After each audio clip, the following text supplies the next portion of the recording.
Welcome back to the Spiritual Tradie Podcast. My name is Dan, and if you have not yet checked out the sponsor of this podcast, the Good Eggs NFT project, go to goodeggs108.io and check out our NFT project.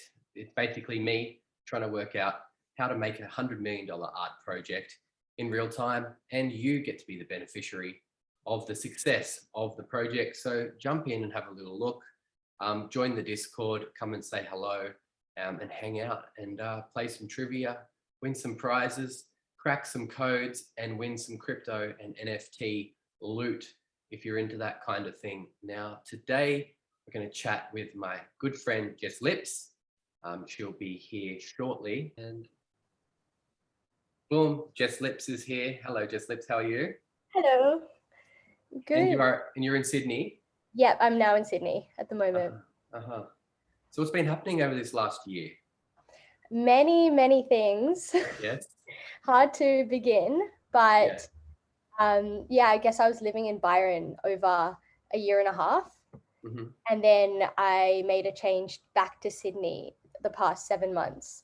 Yeah. And it's been a whole new stage of growth, I feel. What's it like down there now? Is it different than before the COVID started?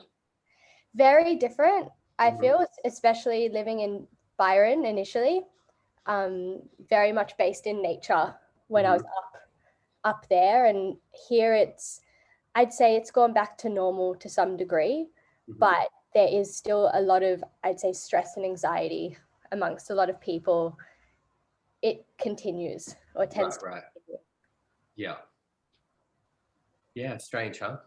Yeah, very interesting times. But it's like post-traumatic stress disorder for. I was about to say that's COVID. exactly what it is, because I think a lot of people, especially in the city, were trapped for so long, and then they've now come out, but it's like it's still in their body and the fear's ingrained in them.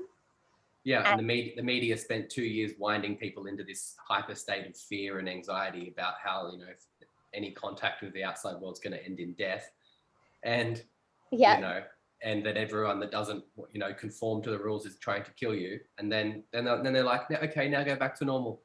Yeah. And it's like, I mean, I feel lucky because I feel like you might feel the same, like having so many tools of like meditation, yoga, and just life things. I can actually learn how to unwire the fear.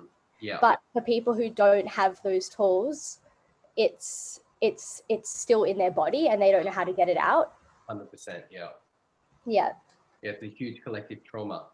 And that's going to be like the next stage of COVID, I'd say. Right. Yeah, 100%. What about you personally? Like what made you go back to Sydney?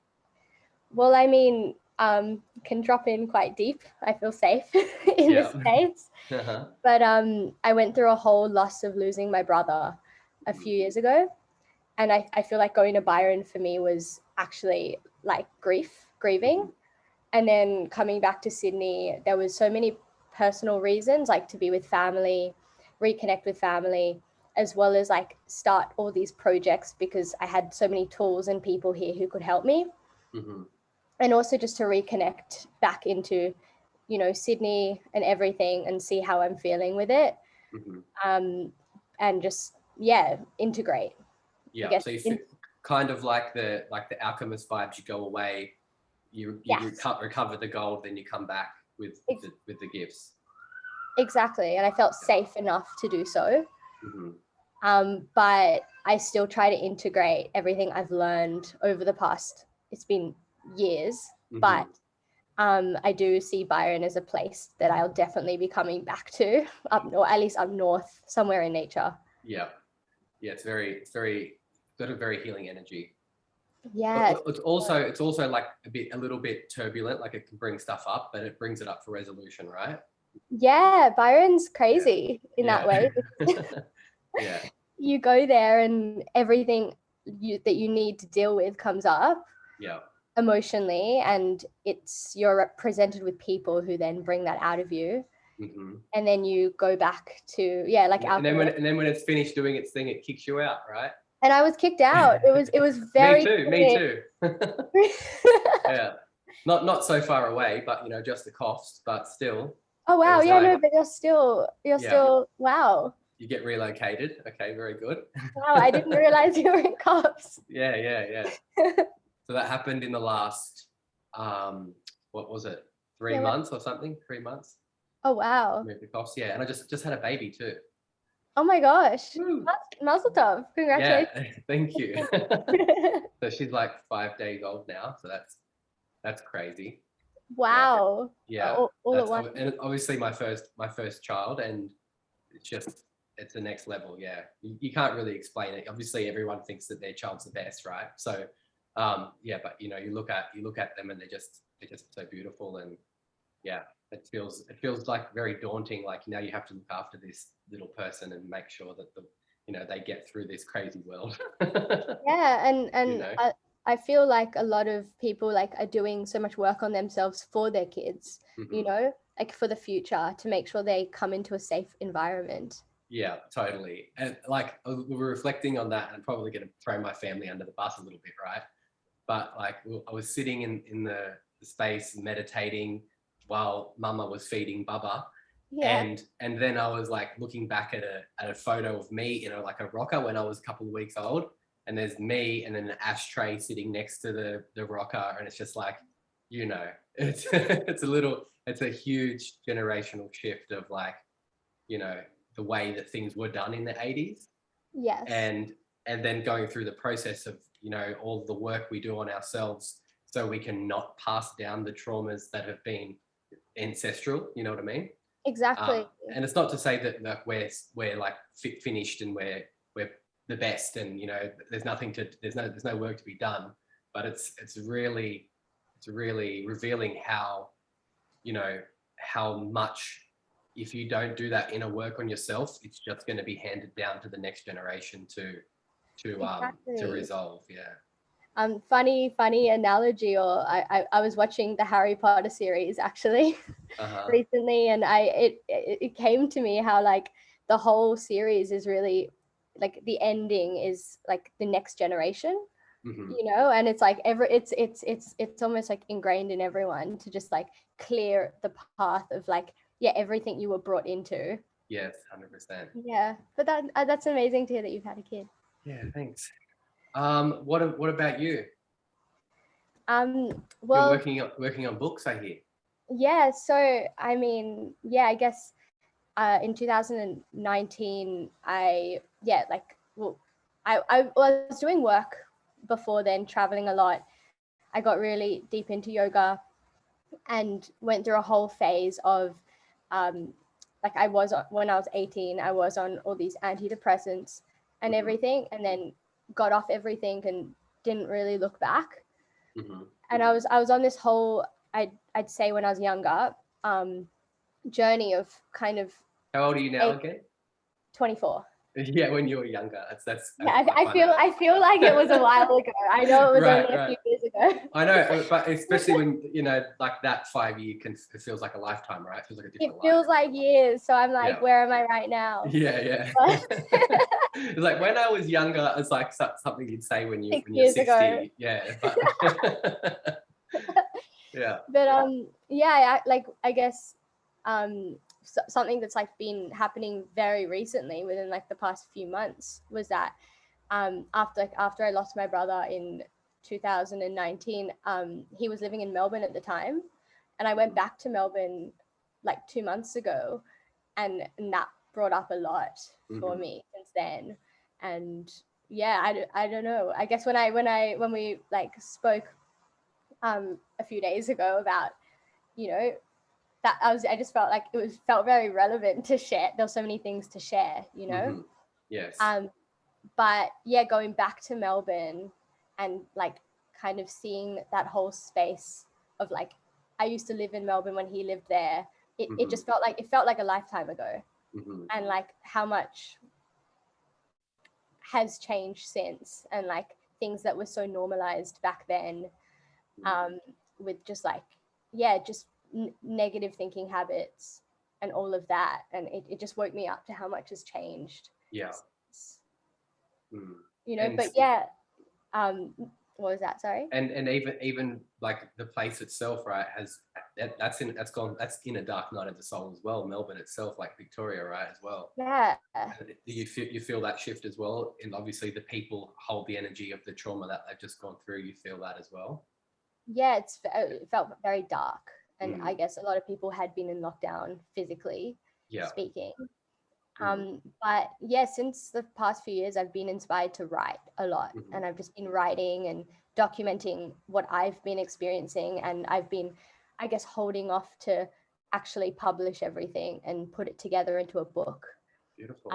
Because yeah, it's been a journey, and I'm really excited to share that when the time's right. What's the format of the book going to be like? Is it like a teaching, or is it like a novel, or like how does it work?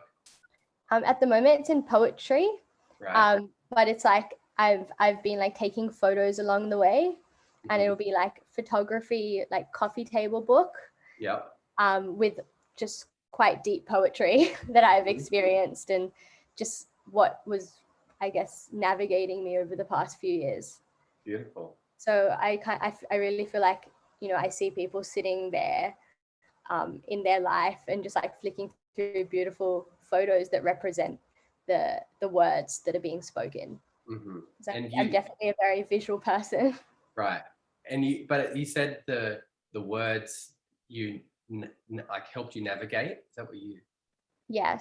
said? Can you explain that a little bit more? Is that Yeah, like I guess I was in some very dark, it felt like I was in very dark aspects of life, and Mhm. things were very dark, and I didn't know what was the right way to go. And every time I would journal or write, it would just start pouring out of me. And those words were like affirmations sometimes, and was like, this is the right path, this is the right way. And I Mhm. was like almost guided by those words. Yeah. It's beautiful. It's a kind of strange thing to like try to understand where that stuff comes from, right? Yes, Yeah, that's a bit, but it's like it's your knowing, you're in a knowing, but it's like and guidance and all that kind of stuff too. But it's yeah, I don't know what I'm trying to say, but it's like I get trying it though. to, yeah, I'm trying to convey like like how like for special. example, for example, I was like, I'm not writing this book, the book's writing me, Yeah, exactly. and it's like I'm just patiently listening. And do you find that you have to like consciously slow yourself down to get into that space to get the next chapter or the next bit of material? Definitely. Yeah. Yeah. um when I was especially up in Byron, and when I was in India, everything just slowed down, Hmm. and I feel like the people around me definitely contributed to that, because everyone seemed to be in a processing mood or Hmm. mode, where everyone wasn't just like, which is in contrast to Sydney right now, where a lot of people are, busily like getting on with life, and they're climbing the corporate ladder. Hmm. It's, there's everyone's got their own missions and goals, but it was really nice, for example, to be living in an ashram for months, Hmm. and all you could do is really just like practice yoga, and then go to your room and meditate, and suddenly like a memory pops up from when you're like 6 years old, Hmm. and you have time to process it. Hmm. And yeah, so I feel like slowing down really like reveals what's going on inside. Hmm. And I notice, a lot of people that do have anxiety around me, or are going through intense emotions, they like, some of them, they even say it to me, they don't have time to stop and really know where that's coming from. Hmm. And so, a lot of people do take lots of like Nurophens or medication or all this stuff, but it's really like this little memory maybe trapped inside of them from years ago. And they But just haven't given themselves time to slow down to really connect into that place to process it, to resolve it, right? exactly, Yeah. exactly. Mhm. I feel like just the last 5 days, just being in the baby bubble that we're in, I've had taken some time off work, and so I haven't had to do anything else except for just tend to this little child who cries and then poos and then eats and sleeps, and you get into their little rhythm, and you're just letting go of all of the things that you think you need to do and just being in that flow. Then yeah, like you said, you can go a lot, you go so much deeper, you know, and drop into that timeless space rather than the constant time-based, goal-based mindset that we're stuck in, especially with technology and all of the things we need to get through in a day. But yeah, it's just been a great reminder to let go a little bit more and to drop in. You need to drop into that space if you want to resolve the things that are there, because otherwise you're just going to kind of operate on the surface while underneath it's all bubbling away or festering away and not being looked at. So yeah, it's super important, huh? Yeah, and especially I've heard that with a friend of mine who spent a lot of time with her best friend who has a child. And you know, she was saying how it took them like 8 hours to do like one thing that, you know, in our world would take a minute. And yeah, it's so beautiful because it's like this safe bubble. That's how I pictured it. Yeah, it is. It's been like it's an oxytocin swimming pool. They're just sitting, you know, just like wake up and stare into a little baby's eyes, and then it's like you said, 10 o'clock in the morning, and then you go to make something to eat, and then she cries, and then you go, oh well, I don't have time to eat now, and the next thing you know, it's 2 o'clock, and then it's nighttime again. Before you know it, you're just in that space. It's really, really beautiful and healing as well. Yeah, and especially because kids are, I was like feeling this the other day, kids are so close to source and to their truest nature. And, you know, a child knows exactly what it needs at all times. And I mean, I feel like we're conditioned to suppress that in day-to-day society, and a kid just doesn't know what those concepts are, and Exactly. nor should they. Yeah. You know? Yeah. And they just keep it simple too. And I think we definitely complicate things. Definitely. Yeah. Nature is just simple, and here we are like creating all of our own problems on top of it. Yeah, especially with COVID, because I mean, when it started, I came up to Byron because I was like, I don't want to be in the city for this. And I found like, you know, I kept days simple. I was just like to the beach, have a coffee, read a book, write. I really like made an effort to keep things simple. And I noticed that, you know, the people that had all these ambitions and were like, we were supposed to achieve all of this, that's when COVID really affected people. But I feel like quite a few people started thriving throughout. Yeah. But definitely if you know, like it threw a spanner in everyone's works, where if you've got a business, or you've got you know, you're an entrepreneur or whatever, and you've got to go out and travel and do different things to be made to stop.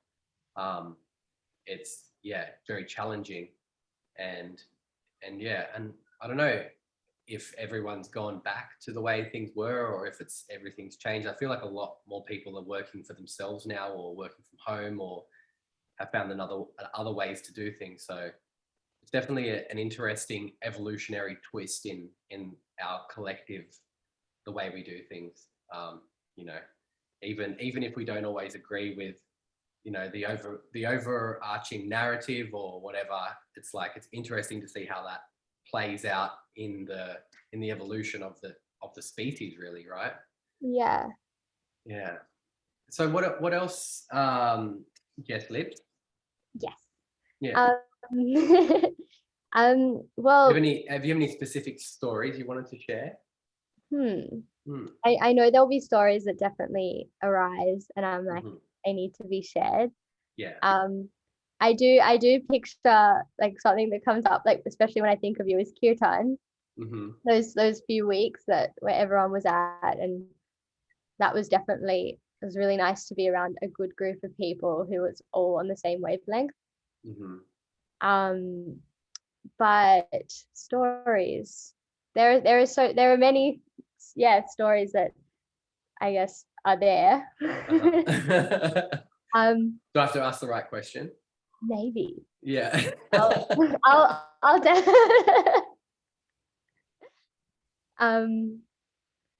I mean, yeah, I've now started like diving into the whole studying full-time bubble, Yes. What are you studying?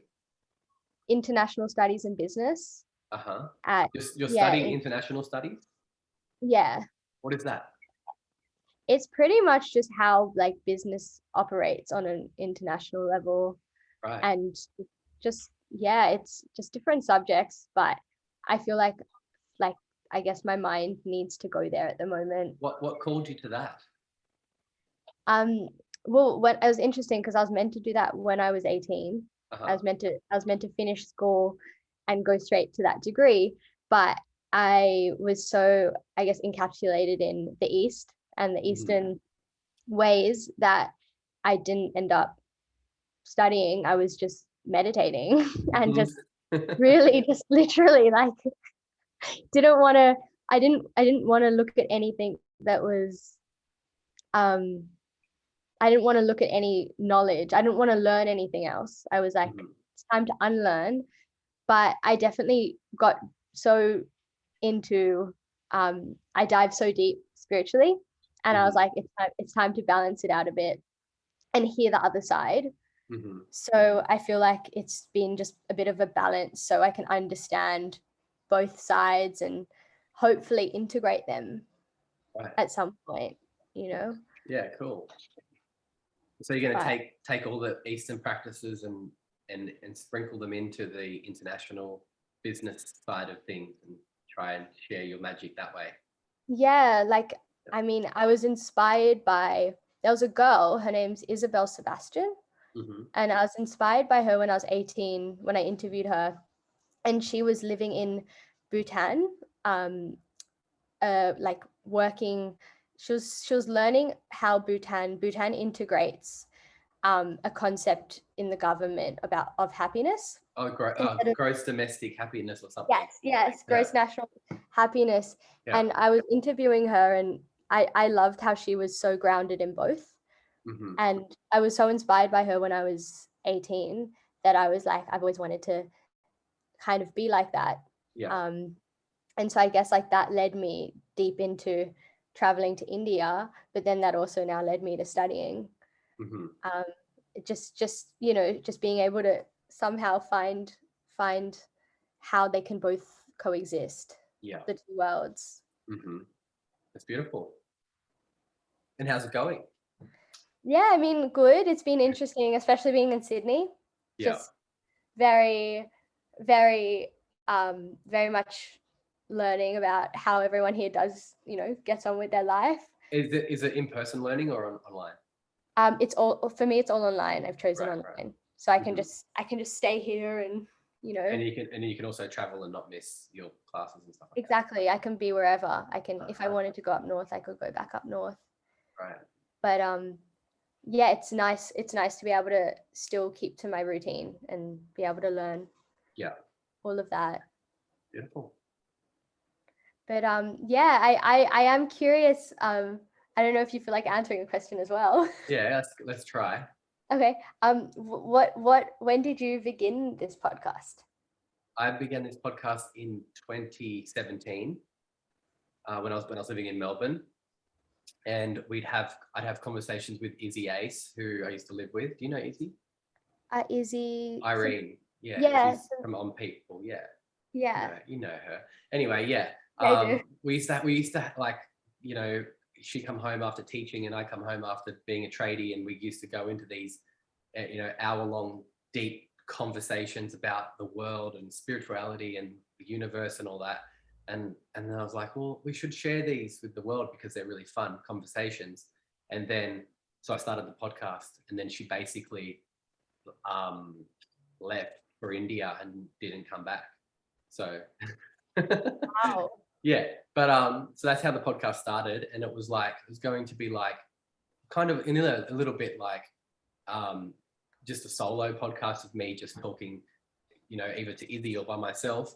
And then I interviewed Dylan from Vital Beta, Yes. for the first one. And then I interviewed Georgia Vavasor from New Zealand, who's a Vedic meditation Yes. teacher.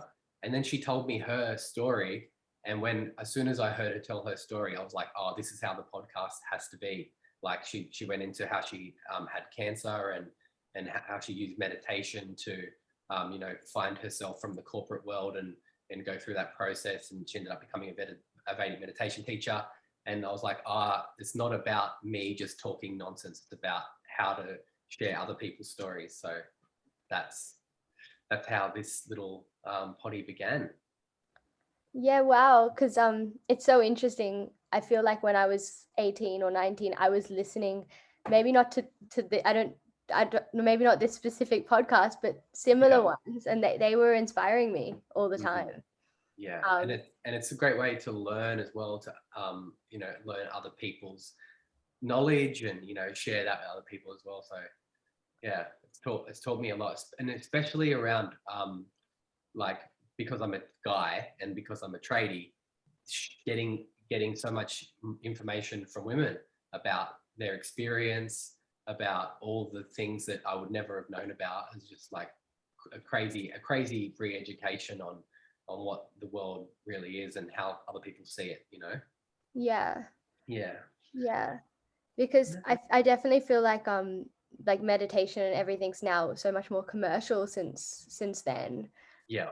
And like it wasn't as accessible to anyone like Mm-hmm. only a few years ago, and now it's become a lot more known, and Vedic meditation's out for so many people. Yeah. But yeah, I just hope it's being taught in the right way. Yeah. I Yeah. think as long as you're doing it, as long as you're doing something, whatever it is, whether it's Vedic or whatever, it's just great that so many people are, doing the work and doing the self-reflection practices and taking some time to slow down and doing yoga and stuff like that. And in a way, I think it causes things like COVID, like the collective awakening manifests in a messy kind of upheaval, and we're all like meditating because we think we want some kind of peaceful utopia, but we're really uncovering our shadow and going through the process of being like, all right, what's really in the collective unconscious, what's really, what are our values, what are we built upon, and we're doing that as individuals, and we're doing it as a collective, and it's a crazy movie to watch. It is. Yeah. I definitely feel that especially with meditation, it's been like a silent space to just retreat into. Yeah. And it's like the worst things can be happening all around, and it's just this silent space where no one can touch you. And it's like in that space you can unravel everything. Yeah, 100%. And then once you go into there and you unravel little bit by little bit, and you keep doing that as a daily practice, then you free yourself from it, as opposed to the life that I lived before meditation was just an accumulation of stress, more stress, not understanding the reason why I'm having the experience that I'm having, because I'm not actually connecting to the root causes of my experience. Blame, projecting onto other people, the whole thing. And obviously we don't just meditate a few times and get clear of all that, but you get a bit clearer on, if I'm doing that in this situation, I'm probably doing that in other situations. And so you can be a bit quicker to self-reflect before you start projecting everything onto the world, Yes.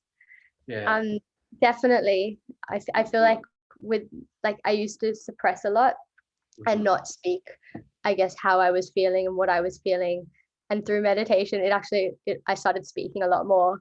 And it's like when I didn't see something that was happening that I felt, when I saw something that was happening that, wasn't right, I'd just be like, hey, that's not right. Like, I just started speaking.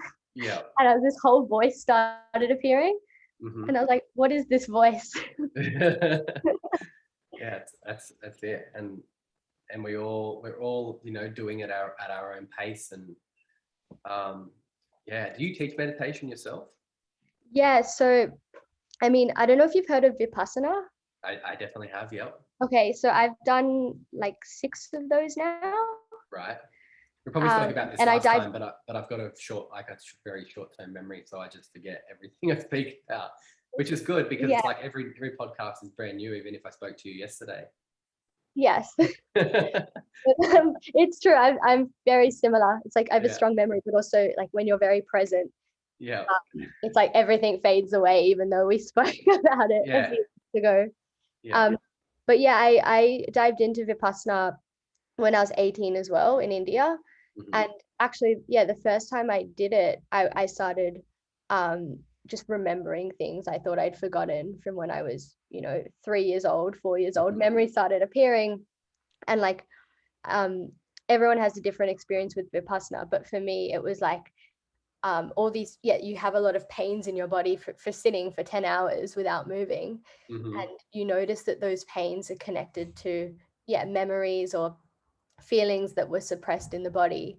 Mhm. So I just remember all this tension in like my jaw and everywhere that was unraveling. And after that, I was just like, I don't want to keep accumulating pain. Mhm. But yeah, I was meditating at one point for probably 3 hours a day Yeah. for like 2.5 years. For past the meditation for 3 hours a Yeah, day.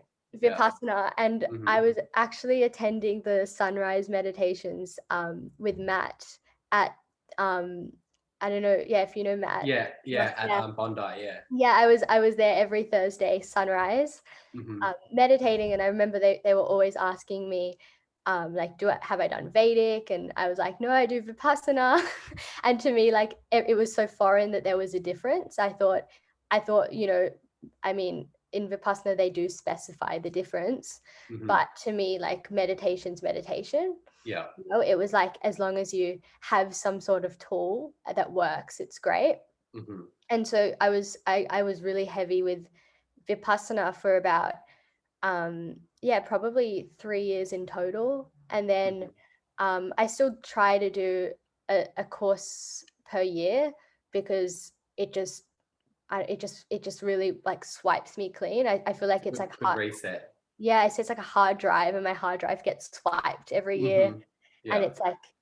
it's like I really remember my intentions and why I'm here and what I want. It's a very strong way to be present. Because when you do that, obviously you're being silent, Yes. and so you kind of let go of the linguistical thought patterns that you get trapped up in. Like you just get do you find that you get more into abstract thinking and Yes. less linear, less linguistical structured thinking?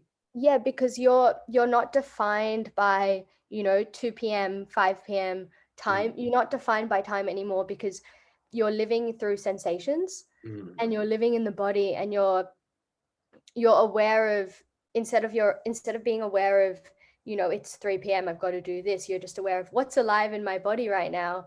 And Mhm. you're just constantly processing as the body is built to process. Mhm. And it's like, the more that you process information, the more new things come, and you're in a whole new time wave of existence Mhm. almost.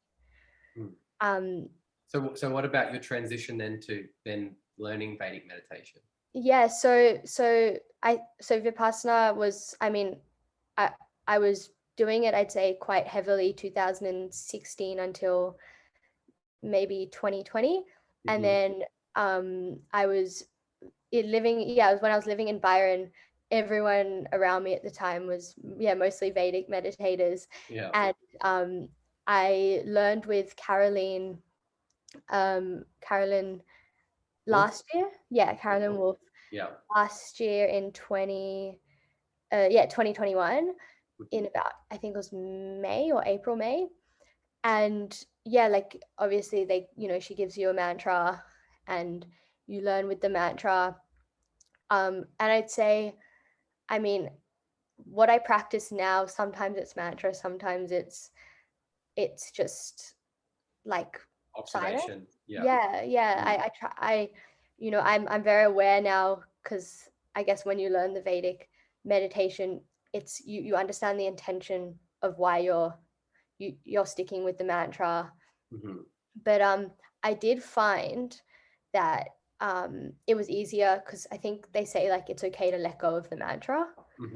And I did find that the mantra kind of faded after a while, and it's easier to just like sit in nothingness for longer periods of time.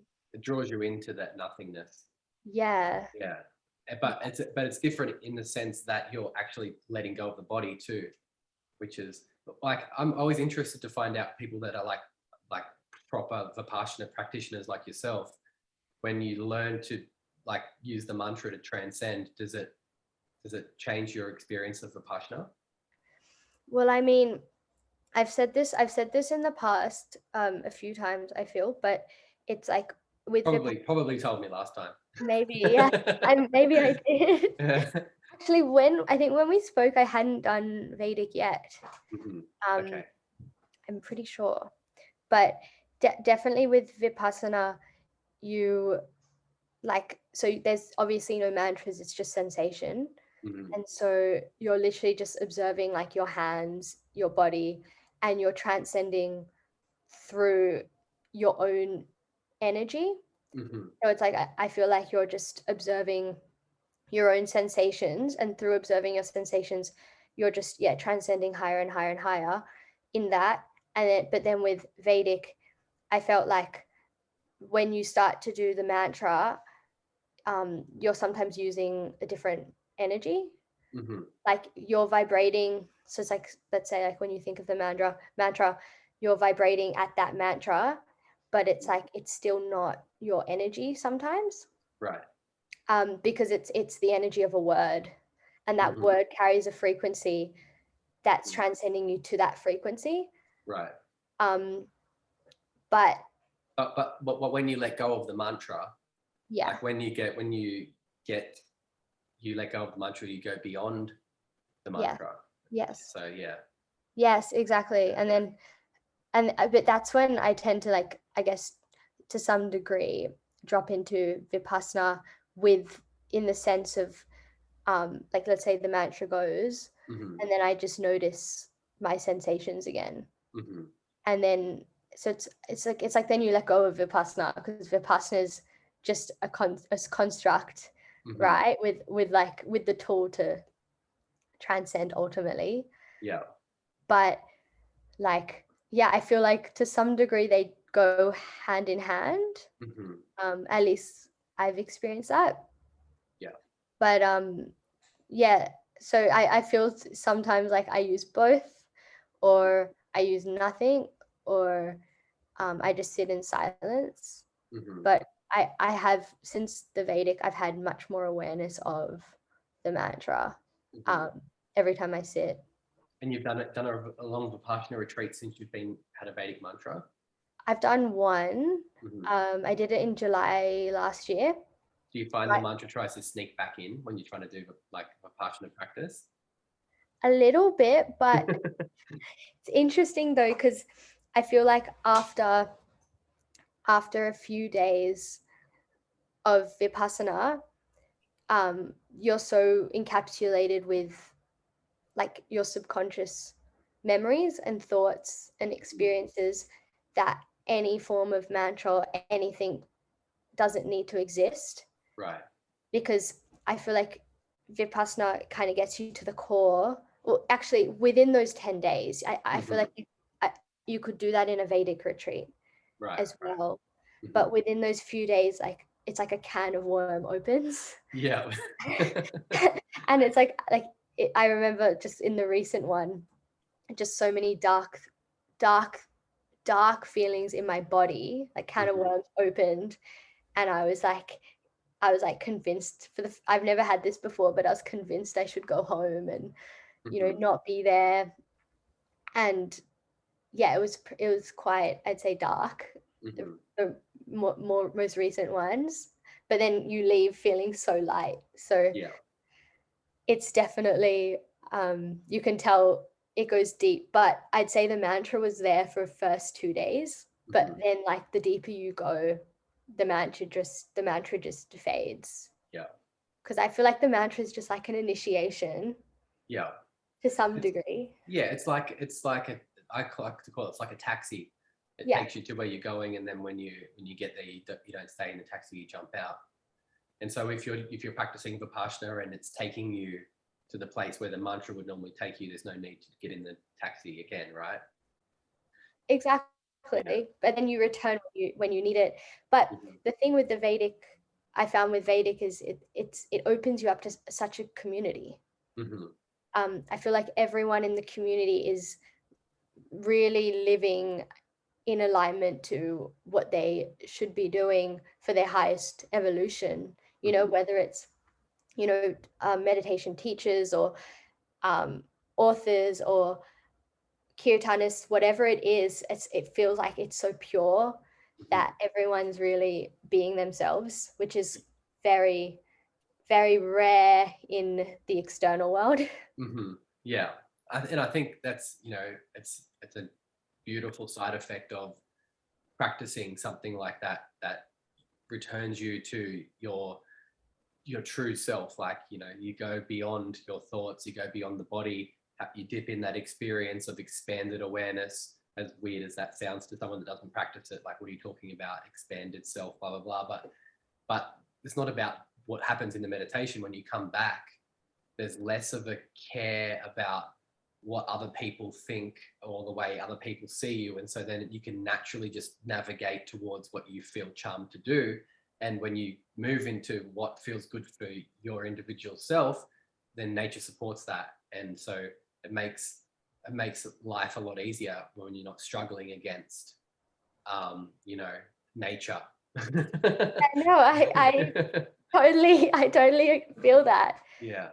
because I've personally experienced that, but it's like, and I feel like everyone in that community or in the, it's almost like a safe community of, it's Hmm. hard to put words on it, but it strips away so many layers of fear Hmm. and like expectations, and you can, and even money, like, you realize like such a people that had money, didn't have money, whatever it was, you realize like how you're spending it even like can be spent towards good things and evolution, and you don't Hmm. have to be spending as much as you would Yeah. materialistically. And so Hmm. I feel like everything starts to shift when Hmm. you're in that state of your Yeah. soul. Mm.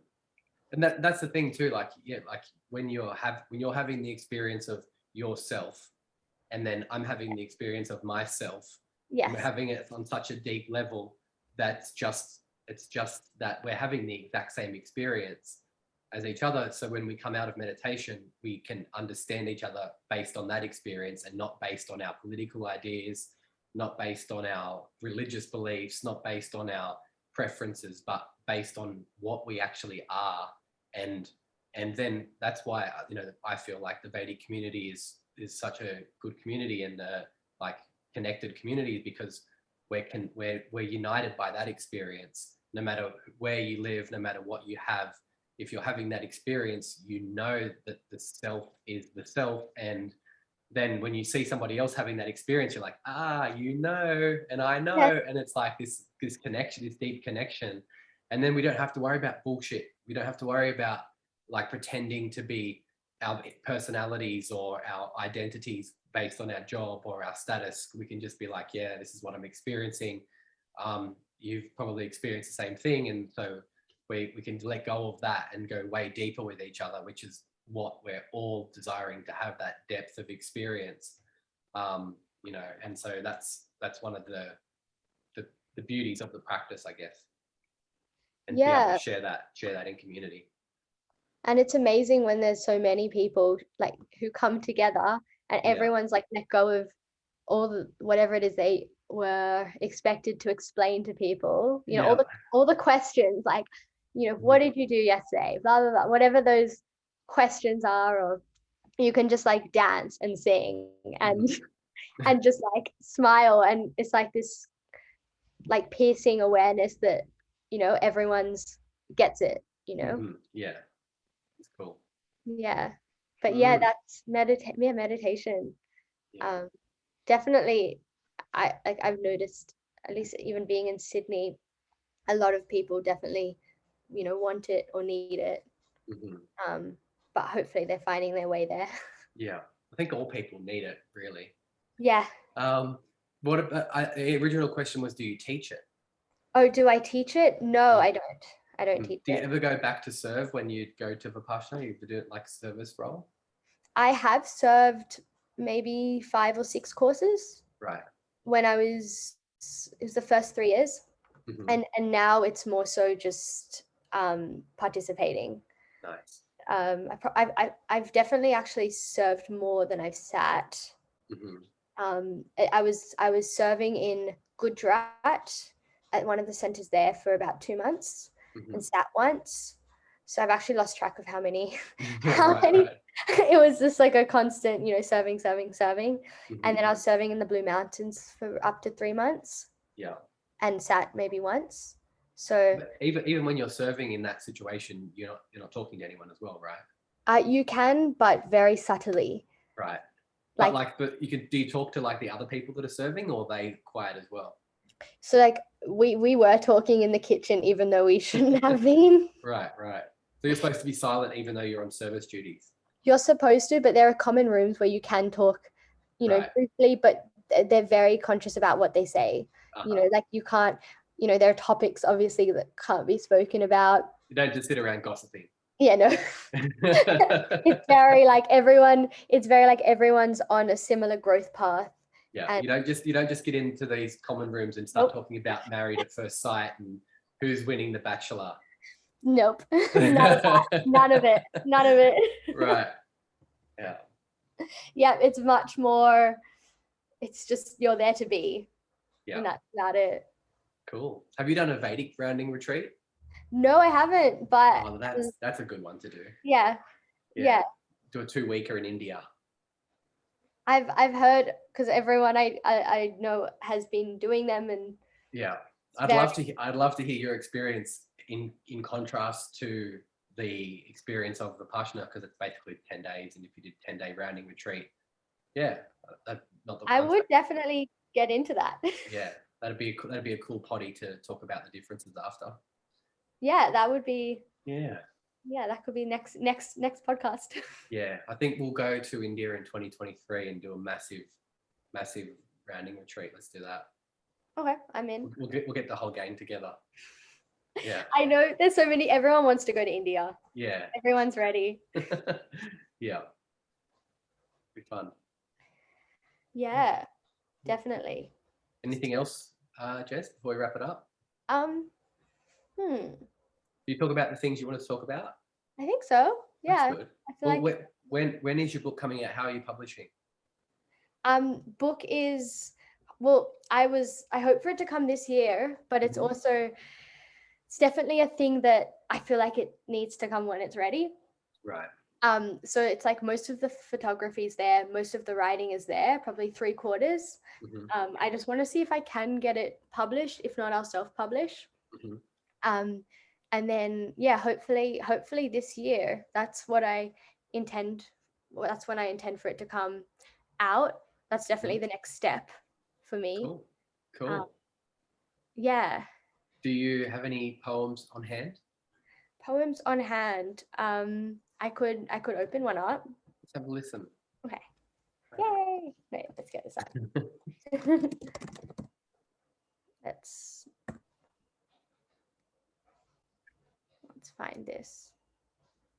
Is that your website, FromIndiaWithLove.com.au? So From India with Love is my chai business. Your chai business? Yes. Is it still current? You still have a chai business? Yeah, it's still present. I'm actually trying to get it into many big retailers at the moment. Okay. And tell me about the chai.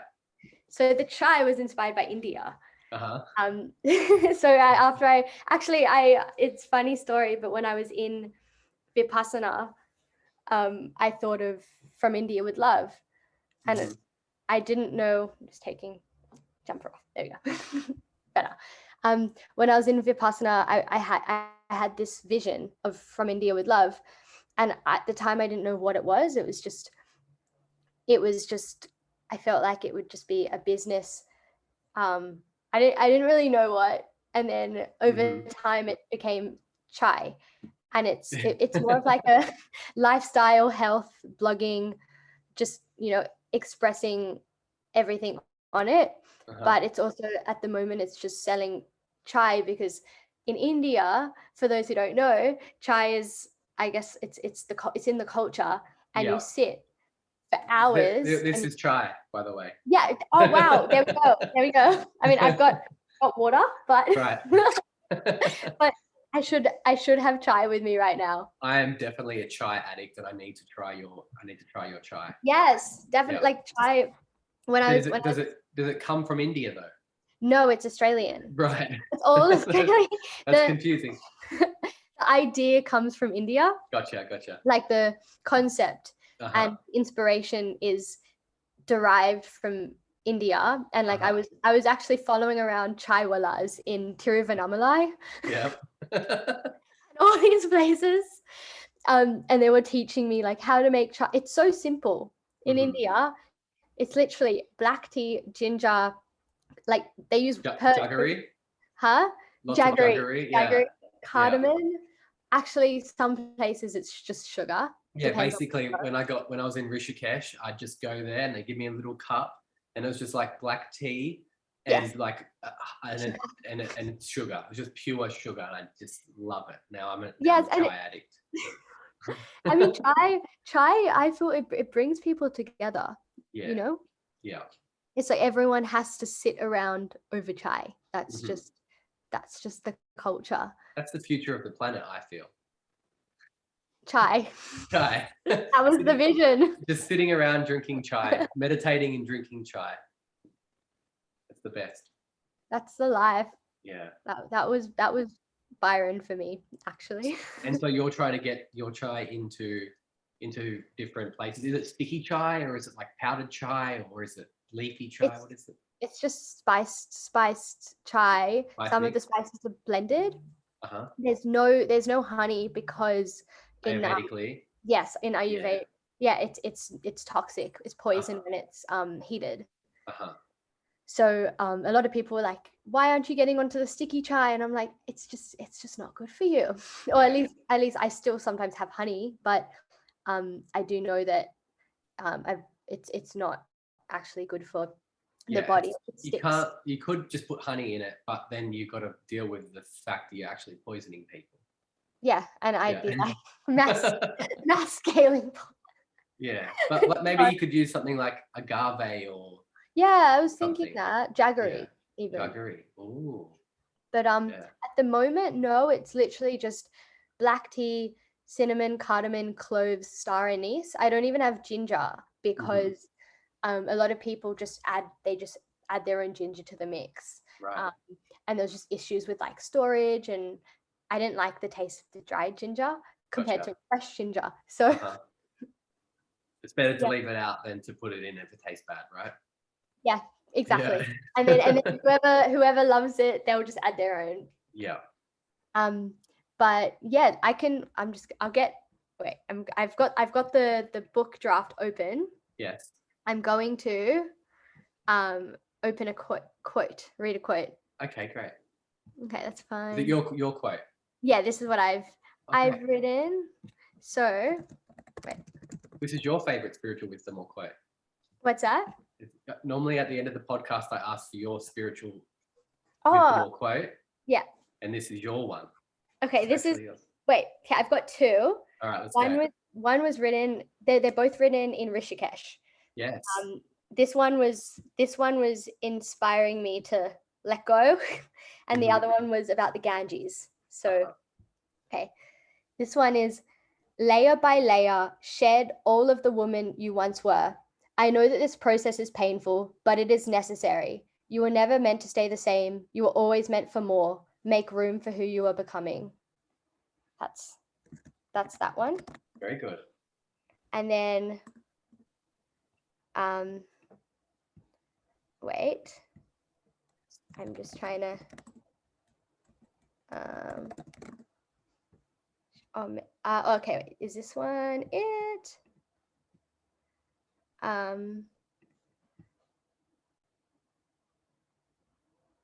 Wait, I'm just making sure this is the right one. What picture goes with that last poem?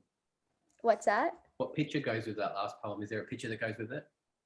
At the moment, I haven't matched the pictures. Okay, all right. But I'm debating, because the chapters at the moment are in, like they're in like seasons almost. So it's like the beginning was going to be like sunrise, and then, but I'm kind of I'm alchemizing it at the moment because I've now Working with formats. Yeah, like initially the name was Colors of the Soul. But for some reason I've been inspired to change it. So I've just been working with that. And then, oh, actually this isn't the Ganges, but this is another one. Okay. That just was really nice. When you cage a bird, you too cage yourself. So for those whom you are caging, let free and let be, for then, only then, you can and will free yourself. It's very good. And that was just like, I feel like at the time, I kept attaching onto people. And there were so many people who, like in my mind, were like caged. And I was like, and even people who I felt were caging me. And I was like, if you want me to be free and if I want them to be free, gotta just let it all go. And and then some people actually have birds in their houses, and I'm like, let those birds go. Yeah, let the birds go, people. Yeah, but yeah, those are two of the quotes. They're great. I love them. Yeah, it's exciting. It's nice to write. Very good. Very good. Dhanyavad. Yeah. All right, we're gonna wrap it up. I'm gonna go back to hugging my baby. Yay! Yay! Need your cuddles. Yeah. Thanks for your time. Thanks for chatting today. What are we going to call this episode? Is it called From India with Love or Colors of the Soul? Ooh, maybe From India with Love. All right. And then the rest will. The next one will make the name of the book. Yes. All right, great. This is good. Nice chatting. Yeah, lovely to chat. Thanks, Jess. Have a lovely day. Bye.